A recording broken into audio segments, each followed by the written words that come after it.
But here's the idea. For about 20 years now, and once a year, I used to take a block of time, 30 days, 60 days, 90 days, and I'd commit to doing the best I could to get in the best shape that I could. And that became a thing I did year in, year out, year in. And then I had a brilliant insight one day that led me to what I want to talk about today. I would always do it at the beginning of the year with the millions of other people out there that have a New Year's resolution, want to start the new year off on the right foot, etc. But then it dawned on me, it'd probably be more empowering and more meaningful, actually. What if I just started 90 days before the end of the year with the intent of ending this trek, this challenge at the beginning of the year? So at the beginning of the year, in fact, I would be celebrating this accomplishment. So it's October, the first week of October, and here's my annual invitation to you to change something, to take something transformative in your own life. I don't care what it is. So take on any project. If it's a career thing you want to do next year, if it's a personal growth thing you want to do, if it's a hobby you want to take on, if it's that stubborn 10 pounds you want to lose again, whatever it is, don't wait till the beginning of the year like everybody else. Hold that group of average effort in contempt. Most of those people are going to fail at their goals anyway. So I'm inviting you now. And people have seen me do this year in, year out, year in, year out. And on the first or around the first, when I'm celebrating whatever results I have, because some are better than others, right? Life is what it is. But, people always say, that's a great idea. I wish I would have started it with you. I wish I would have started it with you.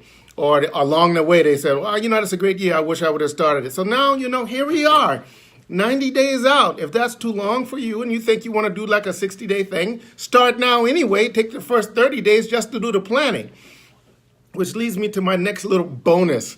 A lot of people, I'm gonna give you 3 things I found that help me go from an idea stage to a reality stage. I get asked about that all the time because I always have multiple things in play. In fact, it was funny because just recently, I was having a conversation with a friend, and the person was telling me that they're amazed at how fast I can take something from just an idea to being something in the real world.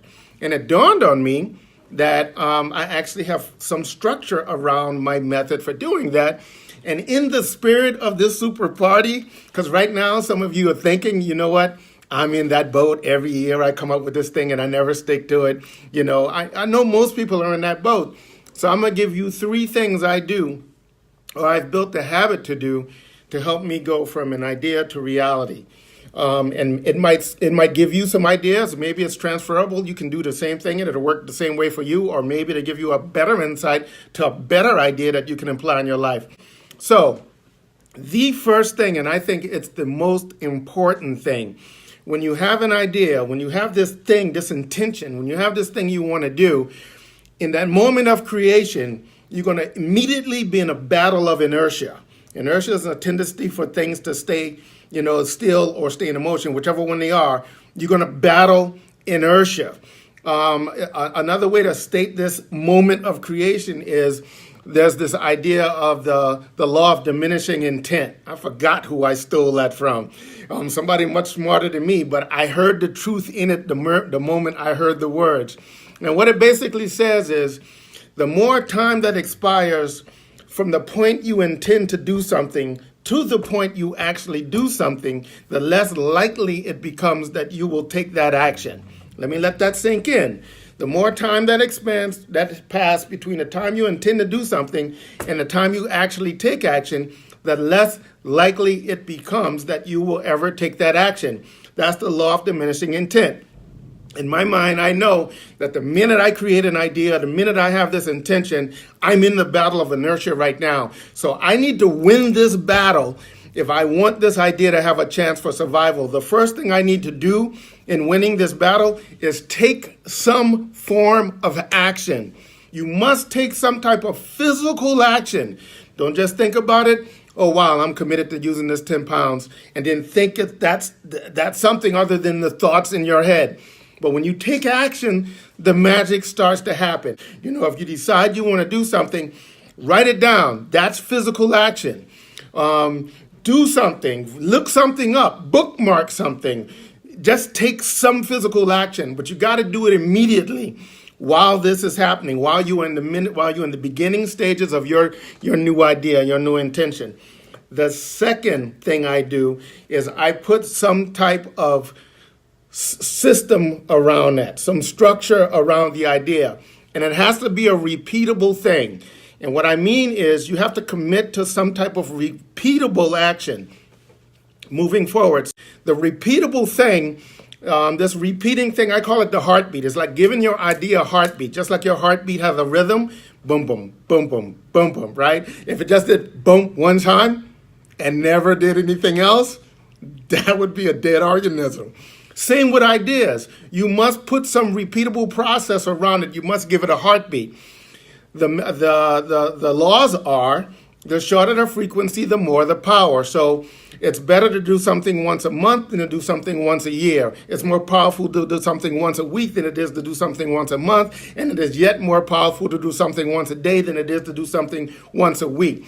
So depending upon how important it is for you to do these things you say you want to do, put a sequence around it, put a rhythm around it, give it a heartbeat. The last thing I built the habit of doing, because when it goes well, it just goes extraordinarily well, is you want to immediately tap your network and see what automatically lights up organically. What I mean by that is everybody's connected to everybody else. And there are dozens, if not hundreds, if not thousands of people that you are connected to that can overwhelmingly help you be successful at whatever your goal is. It doesn't matter what it is. There is somebody you're already connected to that can help you in an extraordinary way. But the way they don't know, you have to take action. Again, it's all action oriented. If you can tell, everything I'm saying requires you to take some action. So what you want to do is you want to hit your network. What I mean is you want to take a couple of minutes and just think about, of the people you know, people that you think might be helpful in whatever it is you're trying to do, just reach out to them and let them know what your new commitment is. That's it. It doesn't have to be thought out in a plan and a detailed document and all this stuff. No, guys, just take some action. But you want to reach out and touch your network because you don't know what's going to light up in that network. It's like throwing a pebble into the pond. The ripples just go where the ripples go. But if you do these three things consistently, your idea is going to have a really good chance of surviving between now and the beginning of the year. You're going to not wait till the New Year's to come up with your New Year's resolution. You already know now what it's going to be. Come on, we know it's the same thing it has been for the last 5 years for most people, right? Now, here's the thing. I get it. Here's the excuses that are going to pop into your mind. So let me just jump in there with you. Right? We know it's the holiday season. You're going to say, well, I should wait through the holiday because you got October, you got a Candy Day, right? You got Thanksgiving, turkey, and pie. And then you got the whole Christmas holiday, end of year seasons and all the parties and the eat food and the drinking and all that stuff. So it seems like the worst time ever to get in shape. I take the opposite approach. It's because I start now that when those days comes around, you know what? It's just a cheat day for me. It doesn't matter because if you start now, you get so far ahead of the game that when you have those cheat days, it doesn't even affect you. Think about it doing the other way. You're gonna take the next 3 months and you're going to do all that bad stuff on top of the being lazy and doing the stuff that you're not doing now. And then at the end of all of that, when you're at the height of 3 months of parties and cakes and drinking and eating and all that stuff and stress from the holidays and stress from the job and the end of the year, it's in that environment you're going to make this transformational decision that you're going to actually keep. Not going to happen, guys. But think about the 3 to 5 things that you think are going to be the biggest reasons that have kept you from getting that goal in the past. And I'm going to end this broadcast with this little bit of tough truth love to you, baby. Here's the thing. Whatever those 3 to 5 excuses are you have, there are probably 1,000 or 10,000 people on this planet right now that have that very same challenge times 10, but are still getting done what you said is you want to do. That's the reality of it. The reason why they get it done anyway is because they decide to.